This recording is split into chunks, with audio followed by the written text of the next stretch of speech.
Hola, ¿qué tal? Namaste. Pues bienvenidos a estas pláticas del Gita. Mi nombre es Ram. Pues es el primer video que ves. Por ahí están los videos anteriores que tienen que ver básicamente con el capítulo 1. El día de hoy vamos a empezar con el capítulo número 2 del Bhagavad Gita.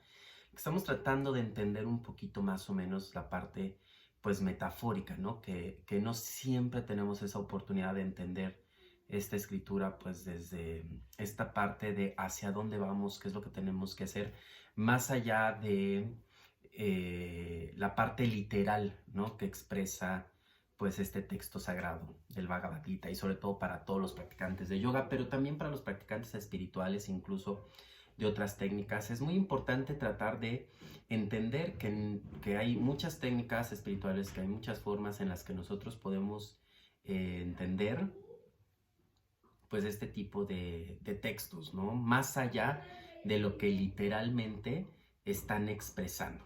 Entonces, este capítulo 2 tiene que ver con la filosofía del Sankhya y del yoga, que es la sabiduría cósmica y el método para alcanzar, pues, estas promesas que te dicen tanto el yoga como la parte del Sankhya. Entonces, para no tomar tanto tiempo, que igual y si ya vienes después de viendo los videos anteriores, vamos a entrar directamente a lo que es el capítulo 2, que básicamente es una exhortación del Señor, de Krishna, ¿no? De la divinidad, al devoto y la súplica del consejo por parte del devoto.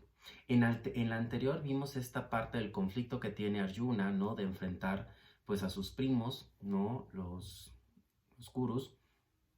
Y este deseo sí de encontrar esa felicidad que nos promete el contacto con lo divino, pero al mismo tiempo no querer desapegarnos y pues eliminar todos esos deseos y ese apego que tienen los sentidos hacia el mundo material. Entonces, el capítulo anterior fue el conflicto que toda persona en un camino espiritual siente, ¿no? En algún punto de la historia.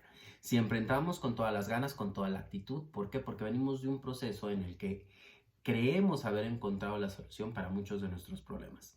Pero dentro de esta solución llegamos a un punto de inflexión en el que nosotros decimos, espera, la promesa es a futuro, realmente no sé si lo pueda conseguir, no sé si tenga las fuerzas, mejor me quedo aquí o incluso doy algunos pasos hacia atrás para vivir una vida feliz, mundana pero feliz, y acepto a final de cuentas pues parte del sufrimiento porque es parte de la vida, y entonces mejor me quedo como estaba porque a final de cuentas ya superé el trauma, la situación que me metió a este mundo de inicio, ¿no? Que ya cada quien va a tener su propio inicio en el mundo del yoga o en su propio camino espiritual, ¿no? Entonces, si estás aquí y ahora, este capítulo número 2 es como esa súplica hacia lo divino, esa súplica hacia tu maestro de, pues explícame qué tengo que hacer porque ya estoy en un punto en el que quiero echarme para atrás de de todas las decisiones que había tomado en algún punto. Y entonces en este capítulo 2 vamos a empezar con la estrofa número 1 que dice así. Sanjaya dijo, obviamente está hablando con Dhritarashtra, Madhusana, que es otro nombre que le dan a Krishna. Se dirigió entonces a aquel que con los ojos empeñados en lágrimas se hallaba abrumado por la pena y por el desaliento. Básicamente es todo lo que vimos en el capítulo anterior. Básicamente lo que dice esta estrofa es que el Señor, ¿no? Krishna, que lo podemos traducir como el destructor de la ignorancia, acude al auxilio del practicante. Las lágrimas expresan el dolor que sentimos nosotros como practicantes por no haber alcanzado un proceso suficiente. Cuando entramos nos pintan muy bonito la situación, creemos que va a ser muy rápido, pero esta parte de no haber alcanzado pues nos tiene en un estado de frustración. Es decir, renunciamos a lo tangible por lo intangible, renunciamos a lo mejor a el costo del taller, el costo del curso, de la certificación, además nuestras prácticas de yoga, a lo mejor también incluso los retiros, toda esta parte tangible que también estamos renunciando, incluso a lo mejor cierto tipo de alimentos, cierto tipo de conductas, y ahora no tenemos nada, porque ni alcanzamos la iluminación como nos las prometieron en un principio, pero pero también nos estamos restringiendo de muchas cosas. Entonces hay que entender que el proceso espiritual de entrada es lento, ¿no? Muchos dicen que pasan muchas vidas. Incluso aquel que tiene un progreso muy elevado en esta vida es porque ya lo trabajó y ya lo sufrió en muchas otras anteriores. Y a veces imperceptible, lo que significa que a veces no vamos a tener la capacidad de ver cuánto hemos avanzado en ese proceso. Este segundo capítulo entonces es una perspectiva alentadora para cada uno de nosotros, es decir, hay esperanza aún, ¿no? Entonces, esta primera estrofa es como, no te preocupes, y ahorita te quiero decir, no te preocupes, si estás en este punto de dudas, de querer echar marcha atrás, o que incluso a lo mejor ya diste 2 o 3 pasos atrás, es el momento de decir, no, sigue adelante, recupera esos 2 pasos y vamos a seguir adelante. Estrofa número 2. El Señor dijo, en este crítico momento en donde proviene, oh Arjuna, tal desánimo. Semejante conducta es impropia de un ario y vergonzosa y adversa para el logro del cielo. Entonces, ¿qué significa esta estrofa? Básicamente es la palabra ario, particularmente aquí, se refiere a noble o santo. Entonces le está diciendo que él es noble y santo, es decir, que somos virtuosos por naturaleza, no somos divinos por naturaleza. De esta manera, Krishna, que digamos que es lo correspondiente a nuestra presencia divina, a nuestra intuición, recalca el objetivo de las experiencias sensoriales, que es destruir la paz del devoto. Por mucho que sea satisfactorio, por mucha felicidad que nos cause una experiencia sensorial, su objetivo al final es causar esta parte de disturbio en la paz que deberíamos de tener todos y cada uno de los días de nuestra vida. Ya sea por querer buscar el deseo o una vez que alcanzamos el deseo ya no lo tenemos y entonces eso nos puede causar sufrimiento. Entonces, esta estrofa alude que Dios siempre acude a nuestro rescate, sobre todo cuando tenemos problemas y que flaqueamos, ¿no? Ya que la misión principal de la divinidad dentro de nosotros, y no estamos hablando de algo que hay afuera, sino algo que existe dentro de nosotros, es arrancar de raíz el error momentáneo de pensamiento. Es decir, esa parte de, creo que no va a funcionar, creo que no soy lo suficientemente fuerte. Esa vocecita dentro de nosotros, esa intuición, esa llama divina que existe dentro de nosotros, su objetivo primordial es arrancar el error momentáneo de pensamiento. También nosotros tenemos la libertad de hacerle caso o no. Entonces, la referencia que hace al cielo en esta estrofa en particular representa las esferas divinas, en contraste del infierno que representa las limitaciones corporales. Y el infierno no como esta parte de llamas así quemándose y haciéndonos, y el demonio ahí picándonos con el trinche, sino esta parte de las limitaciones corporales que nos hacen creer que no tenemos la capacidad para tener paz, ser felices y divinos incluso aquí en este mundo, ¿no? Entonces las esferas divinas tienen que ver con esta parte de todas las partes sutiles que somos capaces de sentir, que somos capaces de expresar nosotros mismos. La estrofa número 3 dice más o menos así: O Partha, que es hijo de Prita Arjuna, no es otra forma de designarle a Arjuna, entonces dice: O Partha, no te rindas a la cobardía, ella es indigna de ti. Oh fulminador de los enemigos, desecha de tu corazón esa mezquina flaqueza, levántate.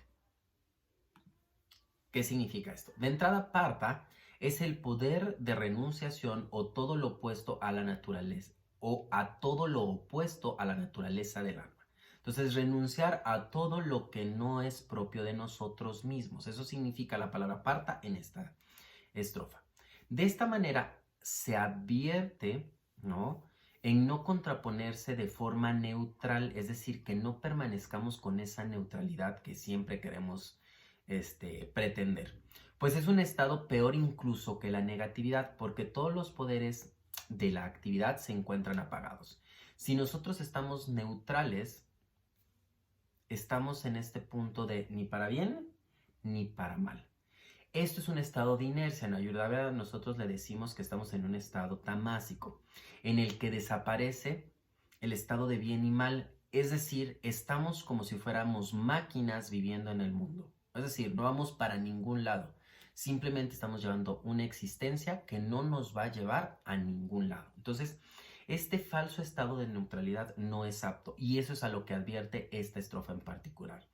Entonces, una de las claves particular en esta estrofa es lo que dice fulminador de los enemigos. que es una referencia a Arjuna como símbolo del elemento fuego presente en Manipura Chakra, que es el chakra que tenemos en el ombligo.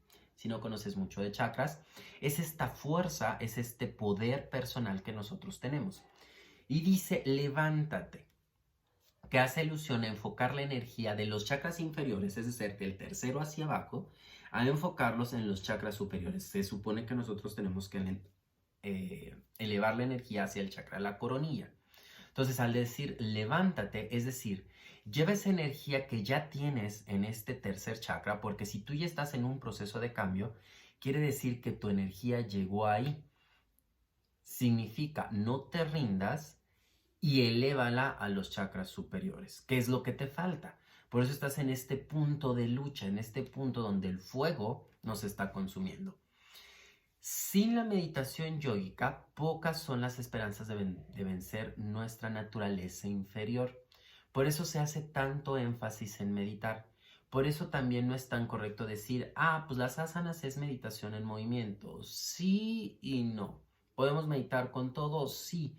Pero necesitamos una meditación yógica que ya realmente nos lleve a la introspección para realmente avanzar y salirnos de este estado de estancamiento en donde regularmente la mayoría de los practicantes de yoga o de un camino espiritual se encuentran, que llegan a un punto de estado de neutralidad, que ya dijimos es parte de lo que advierte esta estrofa en particular. Estrofa número 4. Arjuna dijo, oh exterminador de Madhu, oh destructor de los enemigos, que son nombres de Krishna, ¿cómo podría yo en esta guerra lanzar mis flechas contra Bhishma y Drona, seres a quienes hay que venerar? Entonces, el autocontrol está tratando de racionalizar lo que está sucediendo y responde cómo es posible que enfrente a Bhishma, que es el ego, ya lo hemos visto anteriormente, que básicamente es un progenitor biológico, es decir, el ego es esta biología que somos nosotros. En otras palabras, lo que nos permite identificarnos con este mundo, eso es Bhishma. Y Drona son los hábitos del pasado. Entonces dice, ¿cómo puedo eliminarlos? Es decir, esto es lo que me hace ser yo aquí y ahora. ¿Cómo voy a eliminar lo que creo que soy? Imposible. Entonces, los personajes del Gita simbolizan los estados mentales del devoto, de nosotros mismos. Si identificas con la mente inquieta, entonces eres Duryodhana, que es sumamente difícil de controlar, esa mente que está todo el tiempo inquieta. Si te concentras en los instintos y tendencias prenatales, es decir, con las vidas pasadas, entonces eres Drona. Y cuando nos identificamos con el cuerpo mortal, es decir, con este envase, entonces nos identificamos con Bhishma. ¿Cómo lo podemos destruir? Entonces, durante la meditación nos identificamos con Arjuna, que es el autocontrol.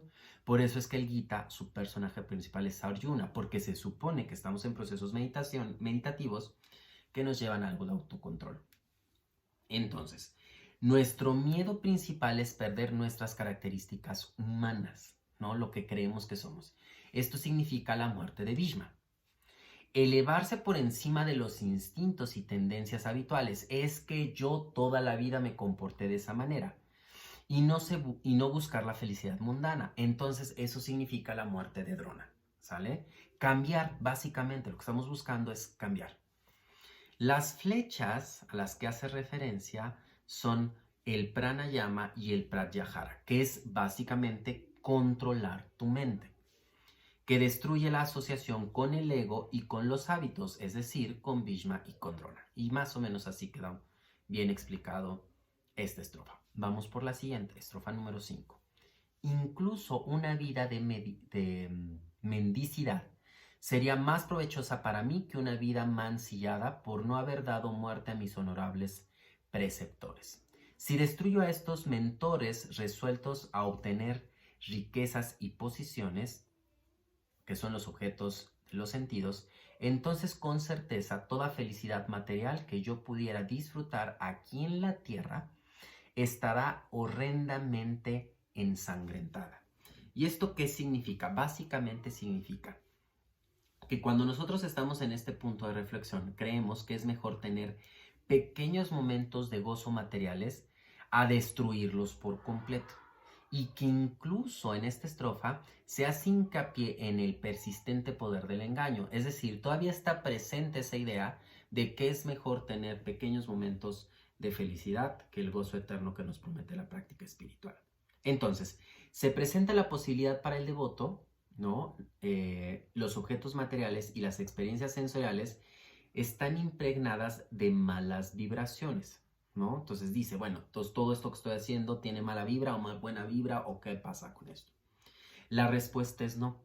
Quiere decir que todo eso que hacemos no necesariamente esté impregnado de mala vibra. El mal consiste únicamente, desde la perspectiva del Gita, en el uso indebido de los poderes y productos de la naturaleza. Es decir, cómo utilizamos esos sentidos que nos proveyó la naturaleza. Ese estado divino que se alcanza por el devoto, lo único que hace es espiritualiza las percepciones de los sentidos. Entonces, buscarán satisfacer metas más nobles, la bondad, la esperanza y no así las partes materiales. Entonces, significa que esas mismas reacciones e información que obtenemos de los sentidos se va a ver transformada por la espiritualidad que nosotros estamos viviendo. Es decir, vamos a ver las cosas de forma diferente.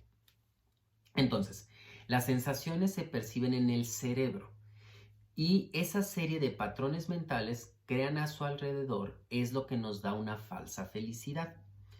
Todas las sensaciones corporales cuyo efecto final sobre la conciencia crean sufrimiento inmediatamente deben considerarse nocivas. El chocolate sin azúcar es muy amargo, entonces no debe ser nada bueno. Todas sensaciones que imprimen en nuestro cerebro paz, entonces serán juzgadas como algo positivo. Sin embargo, todas esas sensaciones que impriman paz duradera es benéfica, es decir, hago ejercicio, por lo tanto, el ejercicio es benéfico. No es posible juzgar una sensación en base a esto. ¿Por qué? Una vez que la repetición de esta sensación permita que el hábito gobierne, entonces será muy difícil eliminar los prejuicios que nosotros tenemos ante eso, acerca de si es bueno o es deseable. Y el Ayurveda también nos dice que no todo es bueno para todos y todo puede ser bueno para alguien. ¿Y en qué cantidades? Entonces, cuando nosotros permitimos que sea esa experiencia mental lo que determine si es bueno o es malo, y en base a eso nosotros determinamos que si nos causa paz o nos causa sufrimiento es bueno y malo, tal vez para ese momento lo es, pero una vez que creamos un hábito al respecto, entonces vamos a juzgar con base a experiencias anteriores y no con base a esta experiencia en particular.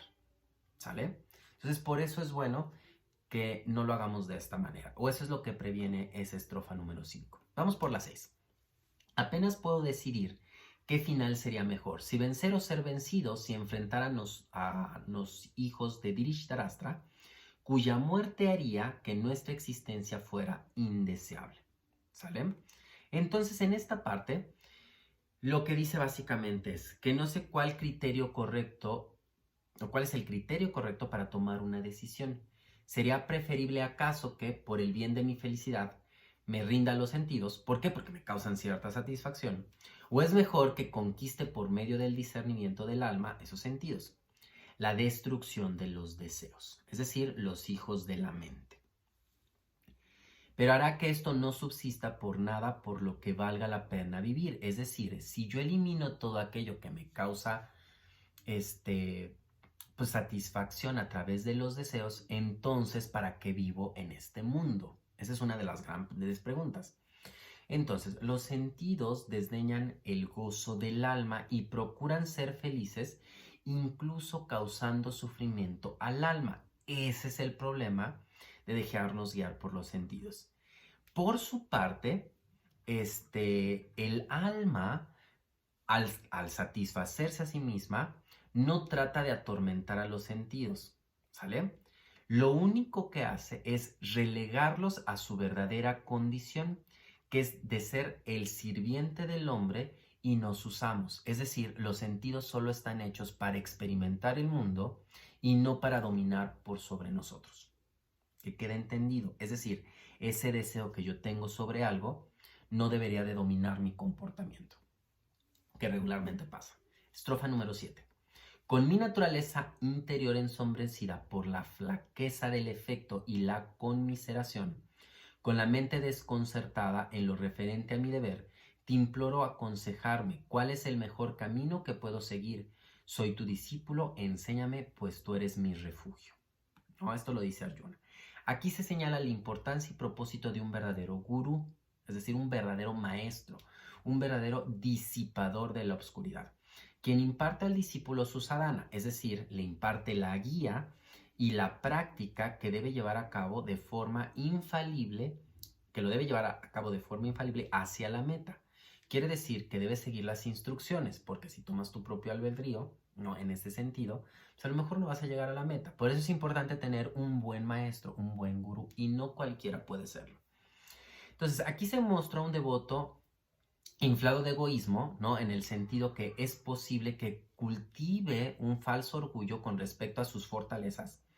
Y esta estrofa es una muestra de humildad al decir, creí poder, no puedo, y humildemente estoy pidiendo a ti, el Señor, a ti, lo divino, a ti, mi gurú, ¿no? A ese ser interior, guíame y dime qué debo hacer. Porque todo lo que he hecho hasta el momento ha fallado. O algunas partes de los que hemos hecho. Estrofa número 8.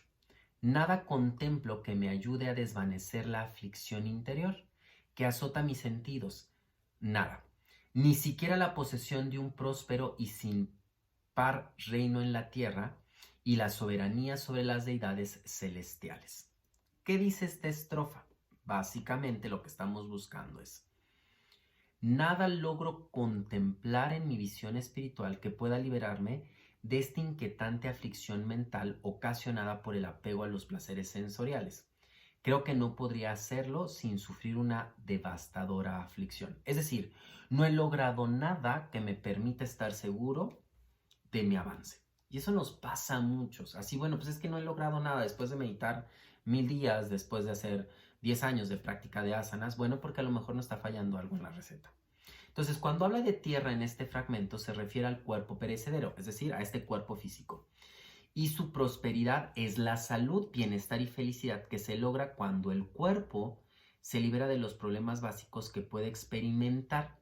¿Cuáles son estos problemas básicos que podemos experimentar?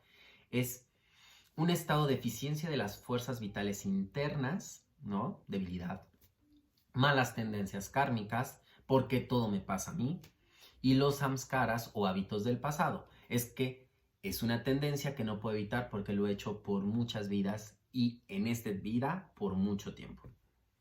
Vamos a la siguiente estrofa. Sanjaya dijo a Dirishtarashtra, habiéndose dirigido de este modo a Hrishikesha, que es otro nombre de Krishna, Gudakesha Parantapa Arjuna le anunció a Govinda, que es otro nombre de Krishna, no lucharé, y luego permaneció en silencio. ¿Y qué tal? ¿Qué estamos escuchando aquí? Básicamente estamos escuchando hasta aquí que el devoto ha dado grandes pasos a conquistar la ignorancia, pero su introspección, que es el referente de Sanjaya, revela a la mente ciega, que es Dirishtarashtra, todas esas experiencias. Y al revelar todo eso que ha sucedido a lo largo del tiempo, todo eso que hemos logrado, en esta etapa contemplamos lo divino como un sustentador del todo. Pero no estamos totalmente despiertos, porque tenemos nosotros a Krishna aquí a un lado, o sea, sabemos que lo divino existe, pero no estamos lo suficientemente despiertos para realmente tomar acción, es decir, para luchar. Entonces nos decidimos a que no pasaremos por esa matanza, es decir, prefiero no luchar, prefiero no enfrentarme a eso, no voy a luchar, no voy a hacer nada al respecto, voy a seguir como hasta ahora. A pesar de todo ese trabajo que ya hemos hecho anterior. Estrofa número 10. Oh Bharata, que es Dirishtarashtra, a quien así se lamentaba en medio de los dos ejércitos, el señor de los sentidos, Krishna, sonriendo le habló del siguiente modo. Y básicamente, ¿qué nos dice esto? El devoto se encuentra en un estado en el que no es capaz de elegir un bando, por eso dijo, no voy a pelear. Se encuentra en medio de los dos ejércitos en una postura neutra, es decir, en un estado tamásico en el que el bien y el mal no importa, voy a seguir caminando como máquina en este mundo. Y quien lleva una vida espiritual sana, que tiene que ver no solo con escuchar las escrituras, ¿no? Que no tiene que ver solo con hacer yoga, tiene que ver con una correcta alimentación, tiene que ver con un comportamiento correcto en todos los aspectos de tu vida, una práctica de meditación profunda. Esa persona es capaz de escuchar la voz de Dios, de la divinidad, tu ser interior, tu conciencia, tu espíritu. Tú ponle el nombre que más se te acomoda en estos momentos. Entonces, los susurros de la mente son diferentes a la conciencia. Ser una cosa es lo que está pasando en la mente y que también podemos escuchar. Y la voz de lo divino es diferente a las dos anteriores. Es decir, una cosa es lo que susurra la mente y otra es lo que susurra la conciencia. Y algo muy diferente es ese susurro de lo divino. Entonces, la voz de Dios, de donde vienen las profecías, es la presencia infalible de la intuición. Es decir, todo aquello que viene de lo divino no puede fallar. Sin embargo, tu conciencia, por estar en base a todas las experiencias que has tenido, y ese susurro de la mente, sí podría fallar. Tu conciencia te lleva hacia el aprendizaje, Dios te lleva hacia la liberación. No es malo seguir tu conciencia, es mejor que seguir a la mente. ¿Sale? Entonces, de todas maneras, no te preocupes. Aquí prácticamente te están diciendo todo está bien y entre mejor te comportes, más fácilmente vas a escuchar esa parte divina. Ese es el aliento que nos da particularmente este capítulo y particularmente esta estrofa. Es decir, Dios nos va a estar hablando. Que escuchemos o no, ya es diferente. Estrofa número 11, capítulo 2. El bendito Señor dijo, te apenas por quienes no lo merecen, aunque digas palabras sensatas. El verdadero sabio no se aflige por los que viven ni por aquellos que han muerto. De aquí viene algo muy interesante, ¿no? De entrada, nos habla sobre la naturaleza trascendental y eterna del alma. Nada nunca muere en verdad. Los yogis principales pueden hablar como si estuvieran en un estado de paz, de calma, de iluminación. Incluso emanar cierto grado de sabiduría, cuando en realidad lo que nos impulsa a hablar de esta manera es inquietud, es decir, es tratar de entender qué está pasando dentro de nosotros. Entonces hay un abismo completamente enorme entre lo que habla una persona y lo que en realidad es. ¿Y cómo lo puedes notar? Cómo se encuentra estructurada su vida. Y tú puedes ver en esa persona si está dando pasos o si simplemente está filosofando, pero no está practicando. Porque en estos capítulos se entiende que tenemos la información, pero no somos capaces de llevarla a la acción. Entonces, tendemos, o lo que busca, o lo que te dice este capítulo, lo que te dice esta estrofa es que tienes que abandonar ese papel que ya habíamos mencionado anteriormente del Dr. Jekyll y Mr. Hyde. Esa parte que por un lado eres muy buena persona, hablas de espiritualidad, hablas de todo esto, pero por el otro eres un monstruo que entonces no se cuida, se alimenta mal, no medita, pero que conoces que, y sabes que la meditación es lo adecuado. Pero cuando meditas, nunca. Pero a todo mundo le recomiendas la meditación porque eso te lleva a la paz, porque eso te lleva a la calma. Pero por un lado explotas porque no tienes todo ese trabajo previo. Los cambios de la vida y la muerte no nos deben afectar. Esa es otra de las enseñanzas. Lo que suceda, esa parte de transformaciones de la materia, no debería de afectarnos, ¿vale? Olvidar el pasado porque ya está fuera de nuestro dominio. Olvidar el futuro porque se encuentra más allá de nuestro alcance. Entonces, lo que nos incita a esto es a controlar nuestro presente, ¿no? Vive supremamente aquí y ahora, divinamente aquí y ahora. Así que vas a hacer, limpiar todo ese oscuro pasado, lo que significa que no importa lo que has hecho atrás, si vives bien ahora, vas a empezar a limpiar todo eso que has hecho atrás. Y de esa manera vas a obligar que el futuro, tu futuro, sea brillante. ¿No? Estás planteando las bases para un futuro diferente a la tendencia que venías arrastrando. Entonces, ese es el camino de los sabios. Eso es lo que nos dice la estrofa 11. Número 12, capítulo 2. No es cierto que tú y yo o estos otros miembros de la realeza nunca antes nos hayamos encarnado y jamás en el futuro ninguno de nosotros cesará de existir. Básicamente, ¿qué nos dice? Nos habla sobre la reencarnación implícita, no solo en el cambio de residencia del alma de un cuerpo a otro, también un cambio en la variada expresión del ego al pasar de un estado de conciencia a otro en el transcurso de esta vida. Significa que cuando tú entraste en ese proceso espiritual, seguramente has escuchado por decir ahí, me cambió la vida. Claro, es un cambio, no del envase, no de este cuerpo, pero final de cuentas es como si murieras y volvieras a renacer porque eres una persona completamente diferente, ¿vale? Aquí se señala que los individuos son meras expresiones de los deseos del ego que ha traído consigo del pasado y que todos los nuevos deseos van a generar o deberán hallar la forma de expresarse. Es decir, todo lo que somos ahorita es todo eso que venimos arrastrando. Y todo lo que vamos a hacer son todos esos deseos que seguimos generando aquí en el presente. Por eso hay que eliminarlos, ¿vale? Porque si no, nos va a llevar a un futuro no deseable. ¿Por qué? Porque esos deseos se van a tener que expresar de alguna manera en un futuro y esos deseos en algún futuro se van a expresar, pero también nos van a causar sufrimiento. Ahora, estrofa número 13, capítulo 2. Así como en la morada corporal, el ser encarnado atraviesa por las etapas de niñez, juventud y vejez, así también el paso a otro cuerpo ese momento no perturba a los sabios. Es decir, así como nosotros en esta vida, pues vamos cambiando, ¿no? Pasas de la primaria a la secundaria y no debería ser un proceso de sufrimiento, pues pasar de un cuerpo a otro, de una vida a otro, de un momento de conciencia a otro, no debería de causar aflicción. Entonces, el devoto que medita, nosotros que hacemos meditación, nosotros que tratamos de trabajar en eso, y si no lo haces, te invito a que lo hagas, transfiere su conciencia relacionada con las transiciones del nacimiento y muerte hacia el ser inmutable. Es decir, empezamos a creer en esa alma, en ese espíritu que no muere, y lo llevamos a esta parte de nosotros solo vemos cómo transita esta vida entre cuerpos. ¿Sale? Estrofa 14, capítulo 2. Oh hijo de Kunti, otro nombre de Arjuna, las ideas de frío y calor, placer y dolor se producen por los contactos de los sentidos con sus objetos. Tales ideas están limitadas por un comienzo y un final, por la cual son transitorias. O descendiente de Bharata, sopórtalas con paciencia.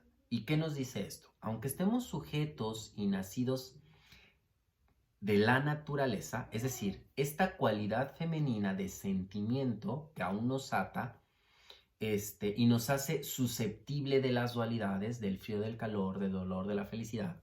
Dentro de nosotros, la cualidad masculina de la conciencia cósmica está inspirando su despertar. Entonces, la naturaleza femenina es la cambiante, lo que no cambia, lo imitable, es nuestra naturaleza masculina, que también es parte de nosotros mismos. Entonces, los órganos de los sentidos reaccionan a las respuestas de nuestras sensaciones. Su naturaleza consiste en responder como placer o dolor a los estímulos, nos duele o nos gusta. Estas condiciones se desarrollan estas condiciones es lo que desarrollan los gustos que nos atrapan, pero también las aversiones que nos impiden acercarnos a ese tipo de emociones y de sensaciones.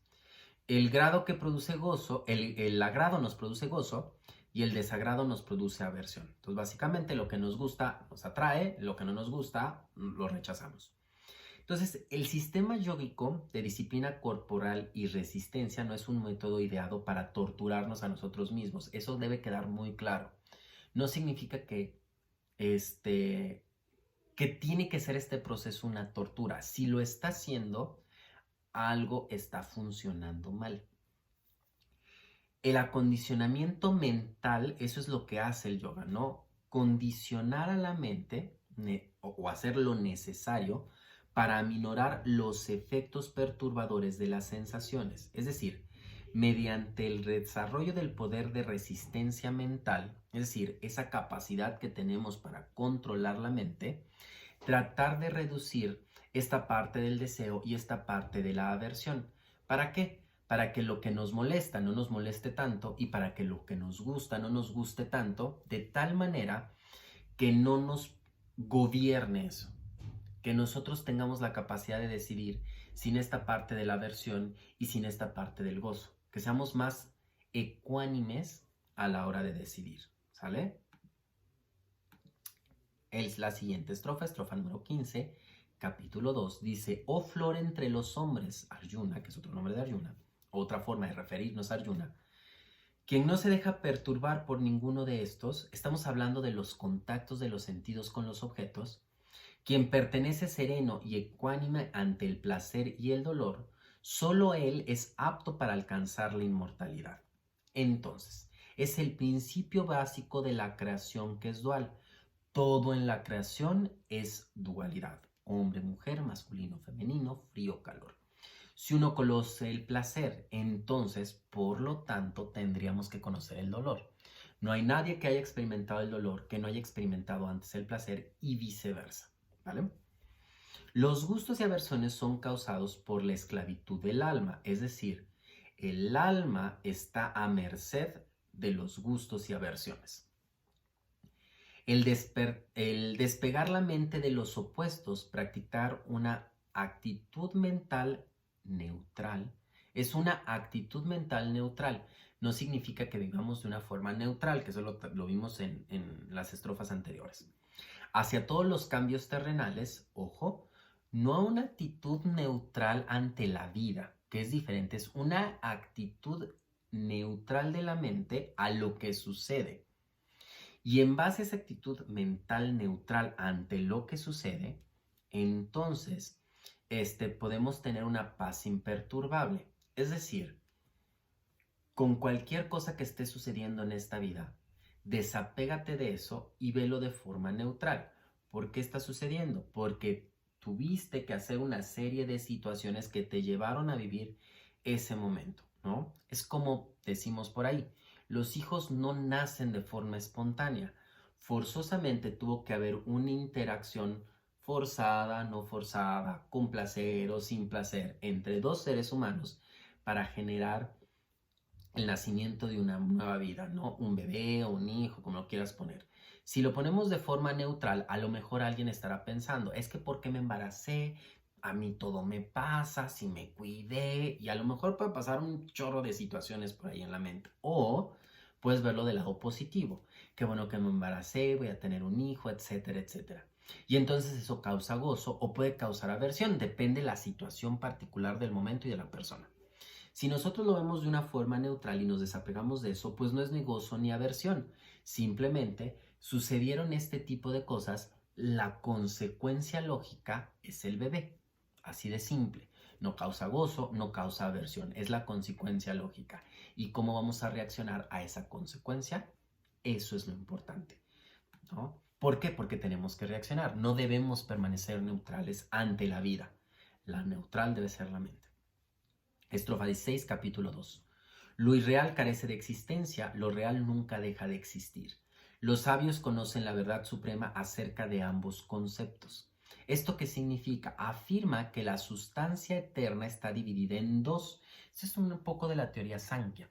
Dice el Sat o el espíritu inmutable y el Asat, lo irreal, la siempre cambiante naturaleza, la madre cósmica dotada de 24 atributos. Esto es como mucho de Ayurveda, pero no te preocupes sobre los 24 atributos.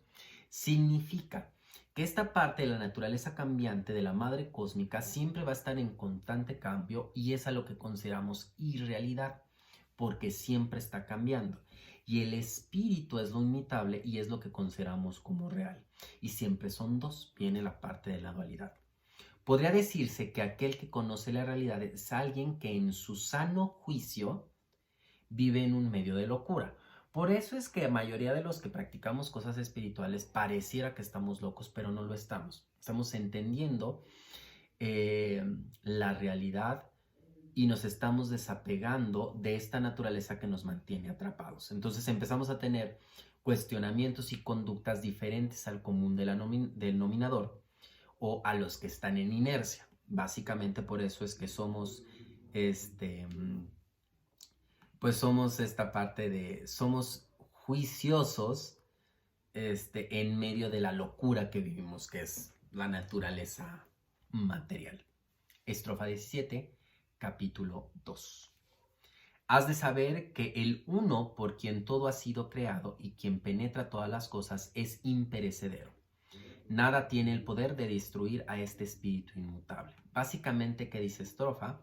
Cuando por medio de la meditación nos identificamos con el espíritu inmutable que vive dentro de nosotros, el pandemonio del cambio, toda esta naturaleza femenina, ya no volverá a engañarnos ni a atormentarnos, porque nos damos cuenta que nuestra verdadera esencia siempre permanece ahí y que todo lo demás, por su propia naturaleza, tiene que cambiar. Nuestro cuerpo tiene que cambiarse, tiene que degenerarse, tiene que transformar, pero lo único que es real va a permanecer ahí. Entonces, ¿cuál es el miedo? Todo esto que está pasando, en el momento en el que estés viendo este video, algo está pasando a tu alrededor, va a pasar porque es irreal, porque está en constante cambio. Y lo que es real nunca va a cambiar. Entonces, ¿por qué preocuparse por algo que está en su naturaleza cambiar? ¿Va? Siguiente estrofa.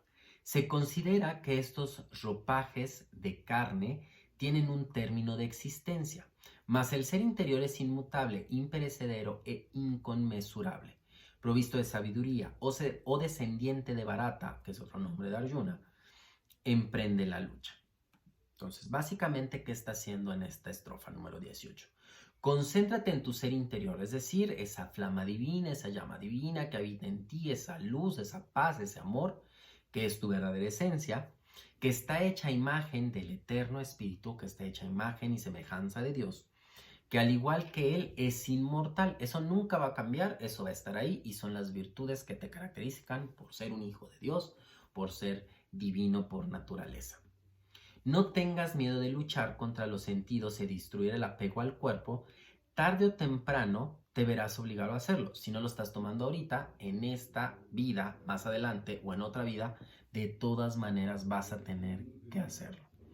Es más loable morir por el bienestar general que expirar en el cómodo lecho del egoísmo. Es decir, es mejor morir haciendo lo correcto que vivir eternamente haciendo lo incorrecto. Básicamente de eso nos habla. ¿Y por qué extenderlo? Si ya estás aprendiendo todo esto, pues ponlo en práctica. Porque te dice el Gita que de todas maneras, si no es ahorita, lo vas a tener que poner en práctica más adelante. Así de simple. Estrofa 19, capítulo 2. Ni el que piensa que el ser mata, ni el que cree que el ser puede morir, conoce la verdad. El ser no mata ni muere. ¿Sale? Entonces, el ser nunca nació y jamás perecerá. Estamos hablando de esta parte inmortal que habita dentro de nosotros. Su existencia no tuvo principio y tampoco tendrá fin, que es más o menos como nosotros nos referimos a Dios. Siempre existió y siempre existirá. Crece de nacimiento, es eterno, inmutable, siempre el mismo, no le afectan los procesos habituales asociados con el paso del tiempo. No muere cuando se mata al cuerpo. Esta es la estrofa número 20, ¿no? Entonces va por ahí completita. El ser nunca nació y jamás perecerá. Su existencia no tuvo principio y tampoco tendrá fin. Crece de nacimiento, es eterno, inmutable, siempre el mismo. No le afectan los procesos habituales asociados con el paso del tiempo, no muere cuando se mata al cuerpo. Y entonces, ¿por qué leí estas dos, estrofa 9 y estrofa 20 juntas? Porque la estrofa 19 nos habla de esta parte que el espíritu no puede morir, nuestra verdadera esencia no puede morir, entonces no debemos tener miedo. Y que adicionalmente, incluso si este cuerpo se ve desintegrado por cualquier situación, nuestra naturaleza, nuestra esencia, quienes realmente somos, va a seguir ahí. Es decir, el alma, que en esencia es el reflejo del espíritu, el reflejo de Dios, nunca sufre el trauma del nacimiento ni la agonía de la muerte. ¿no? Lo que lo experimenta es este cuerpo y esta mente que nosotros tenemos, que no es parte del espíritu ni del alma. El cuerpo, como parte integrante de la materia, atraviesa por las 6 transformaciones efímeras de la naturaleza. Ya lo habíamos mencionado, pero aquí lo volvemos a recalcar, que es nacimiento, existencia, desarrollo, cambio, decadencia y aniquilación o muerte. Es lo que vamos a sufrir todo en la naturaleza, ¿sale? Como somos parte de la naturaleza, o este cuerpo es parte de la naturaleza, esa parte de nosotros lo va a tener que sufrir, pero nuestra parte inmortal no. Eso es lo importante. Entonces, las almas, esa parte que no muere, son rayos que emanan del espíritu. Esa es una partecita de lo divino, es una partecita de Dios, es una partecita del todo.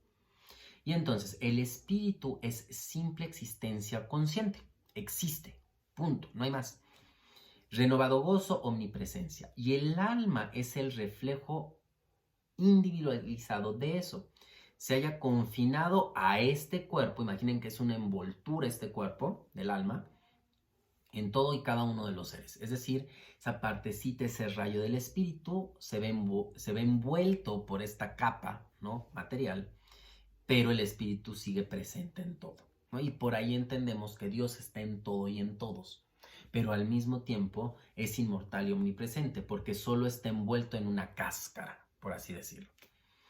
Estrofa 21, capítulo 2. Aquel que sabe que el ser es imperecedero, eterno, carente de nacimiento e inmutable, ¿cómo puede creer que el ser es capaz de destruir a alguien? O Partha Arjuna, ¿a quien mata? Básicamente esto habla que cuando está moralmente justificado dar muerte a otro ser o no, es decir, cuando podemos matar a alguien o no, porque la guerra, o aquí Arjuna se ve en la necesidad de matar a sus primos. Entonces, en una lucha material en la que la gente virtuosa es atacada por malas personas sin previa provocación, ¿no? No es un pecado que la gente buena se defienda, ¿sale? Lo que esto signifique, defenderse. Aunque los cuerpos físicos de las personas malas mueran, sus almas, esa partecita bondadosa, no las podemos destruir. Nosotros lo único con lo que estaríamos acabando en este sentido sería con esta parte material de su existencia. Esto no es un justificante para matar personas malas, simplemente que significa, si por defendernos alguien muere, tampoco es un pecado. ¿Por qué? Porque no tienes la capacidad de matar esa parte inmortal, que es esa parte virtuosa. Lo único que somos capaces de matar, por así decirlo, es la parte física, es decir, esa parte que de todas maneras se va a transformar, es decir, en algún punto de su historia va a aniquilarse para volver a transformarse y nacer de nuevo. ¿En qué? Bueno, ya se verá. Entonces hay que entender que la naturaleza y Dios es el que dispone el campo de batalla.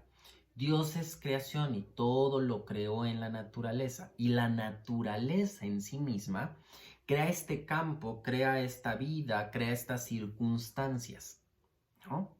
Entonces, eso lo hace Dios, eso lo hace a través de la transformación de la naturaleza, se crea este campo de batalla, se crea este escenario. Entonces, Dios no es el que mata a las personas, ¿no? Sino las fuerzas kármicas de la evolución han expulsado a los invasores de esas fuerzas corporales para que habiten otras moradas, es decir, para que cambien de estuche y entonces dispongan de una nueva forma de aprender las lecciones necesarias. ¿Qué significa esto?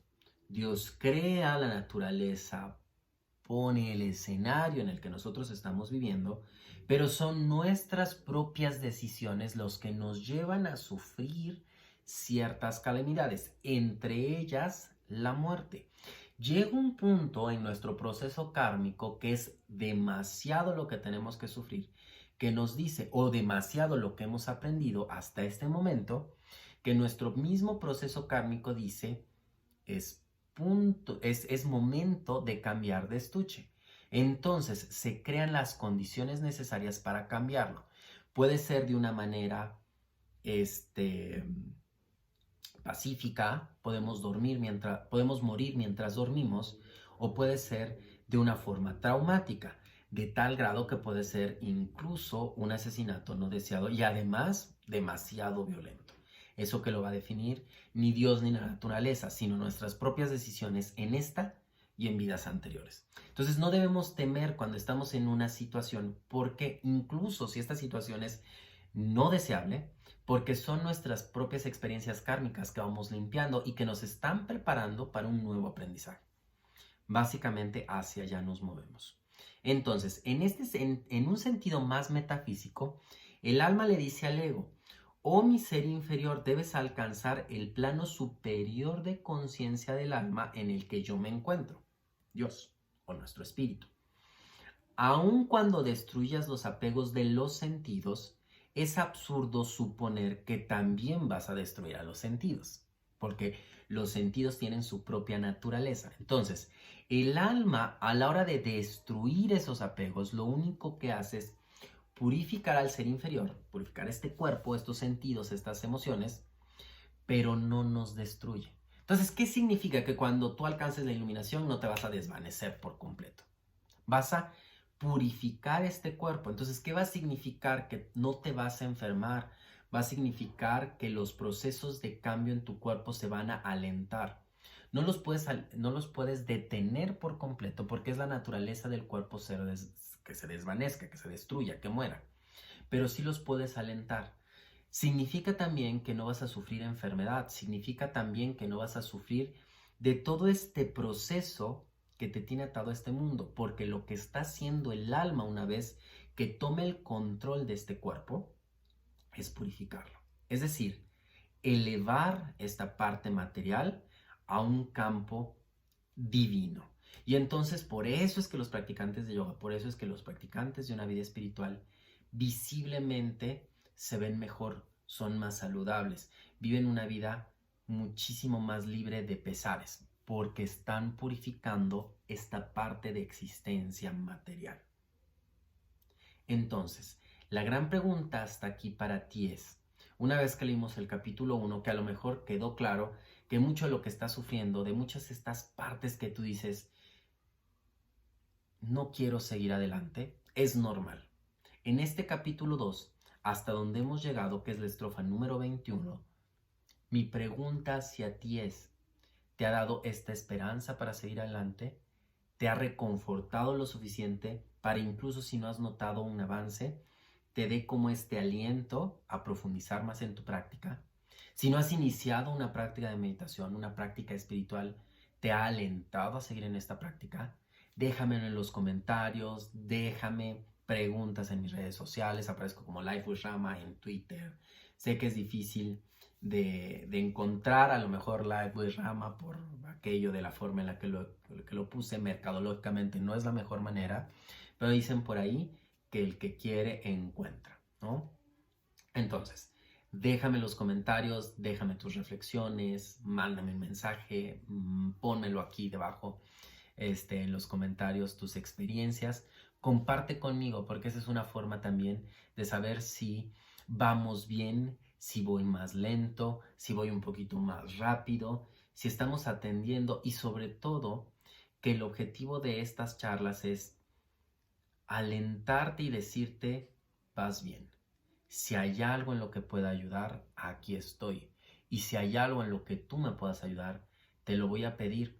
Y de todo corazón tenemos la capacidad de decir, si puedo, si quiero y te voy a ayudar.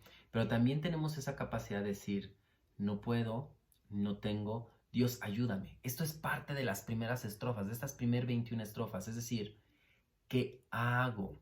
Y tal vez, al igual que muchos, no has encontrado al gurú que guíe tu camino, pero el mejor gurú, ese disipador de obscuridad, es el que llevas dentro. Y si de algo sirven estas pláticas, es para que contactes con ese gurú.